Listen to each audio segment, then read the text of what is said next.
Hey, it's me again. Sunday nga pala ngayon dito. It's cheat day. Kakagaling lang namin sa church at inaya ko si Kuya Louie pumunta dito sa California Marketplace. Ayaw nga niya akong samahan kasi nga nagda-diet siya. Pag daw kasi ako yung kasama niya, napapadami yung kain niya. Sabi ko nga sa kanya, kaunti lang naman yung kakainin mo, tsaka isang bite lang ng corn dog, busog ka na. Habang inaantay nga namin yung order namin, pumasok nga kami dito sa food court para tignan kung ano pa yung mga pagkain na nandito. Last time kasing pumunta kami dito, sarado pa yung mga food stall. Ngayon marami na sila naka-open. Anyway, yung pinilit ko nga palang isama na nagda-diet na katulad ko nung nakita tong popa, ewan ko basta tong soup na to. Nahirapan talaga akong bigkasin yung mga sosyaling pagkain. Jollibee lang kasi yung alam ko, dun ako loyal. Ang sarap daw humigop ng sabaw. Grabe, 101 degrees Fahrenheit kami ngayon tapos sabaw ang gusto niya. Samahan ko daw ng milk tea. O, diba, diet siya, hindi ko yan pinilit. Siya mismo ang may gusto. Hinatian na nga lang niya ako ng soup kasi sobrang laki ng servings. Hindi naman din niya mauubos at lalong hindi ko rin mauubos. Sulit naman yung presyo ng soup sa halagang $12.99 o 720 pesos. Good for 2 servings at masarap siya in fairness. Pangalawang beses ko palang na-try kumain ng pa sa Vietnamese restaurant sa Chicago. Malamig kasi doon kaya kailangan namin ng soup pampainit ng katawan. Hindi ko bet yung soup nila doon kasi nga manamis-namis. Pero baka meron silang iba pang flavor, hindi ko lang alam. Hindi kasi ako mahilig mag-explore ng pagkain. Nagagaya na lang ako sa mga ino-order ng friends ko. Alam mo yun yung tipong probinsya ng probinsya na hindi mo alam tong mga pagkain na ganito. Jollibee lang talaga yung alam mo. Kaya itong in-order ni Kuya Louie, Korean version ng pa, gustong gusto ko, saktong-sakto talaga sa akin yung lasa. Ito yung hinahanap kong soup. Grabe yung braso ko nang itim agad. Napasok kasi ko sa kettle dun sa moist ng tubig na mainit. Nung hinugot ko yung saksak, ang sakit.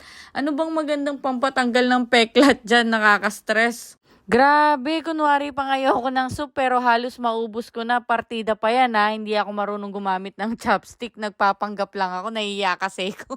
Halos yung ibang kumakain dito naka-chopstick. Siyempre, alam mo naman, nakikigaya-gaya lang tayo. Nagpapanggap tayong marunong mag-chopstick. At di na nga talaga ako nakatiis, kinamay ko na yung dirty fries. Nahirapan talaga akong kuhanin ng chopstick. Mabuti na lang talaga tong noodles na to. Marunong makisama, nagpapaipit sa chopstick. Kung hindi, gutom ang haabutin ko. Ang bilis ng oras, 12:30 na. Sobrang busy at ang dami namin gagawin ngayon. Kaya kailangan na naming magmadaling kumain. Tikman na nga natin tong corn dog. Kanina ko pa kasi siyang gustong kainin. Ayoko lang maghalo yung lasa ng soup sa corn dog. Tsaka kasi baka mabusog ako, hindi ko maubos yung soup. Sayang naman. Ang sarap talaga ng corn dog ng Korean. Perfect na perfect sa merienda. Samahan mo pa ng milk tea. Pero ang gagaling ng mga Korean, no? Hangang-hanga talaga ako sa kanila. Kahit nakain sila ng kain ng ganito, hindi masyadong tumataba. Sana ganun din ako, no? Yung kain ako ng kain pero hindi ako tumataba. Habang kinakain ko nga tong corn dog at sinisip-sip ko yung milk tea, iniisip ko yung calories, yung hirap na pinagdaanan ko last week para lang mag-diet. Tapos isang kainan lang, babalik na naman yung taba ko. Magsisimula na naman ako sa day 1 ng pagda-diet. After nga namin kumain, pumunta na kami dito sa K-Beauty Shop para bumili ng sunscreen. Naubos na kasi yung sa akin. Wala na rin ako mabili sa online dahil nga mas mura doon. Sa panahon ngayon, kailangan mo ng sunscreen. Grabe yung init, trick na trick. Kung wala kang ganito, masusunog talaga yung mukha mo.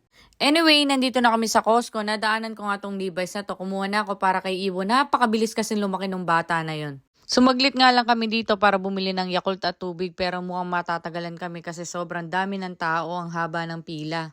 Pangatlong stopover na namin to kina auntie. Lilipat kasi sila ng bahay, tutulungan namin silang maghakot. Pinakamahirap sa lahat yung paglilipat ng bahay. Katulad lang naman di sa Pinas, mahirap maghakot pero syempre doon maraming tutulong sa'yo dito kung sino lang yung available. Napakasakit ng paso ko. Anyway, nakatapos na nga kami at eto, pawis na ako. Haggard na, ang sarap ng maligo.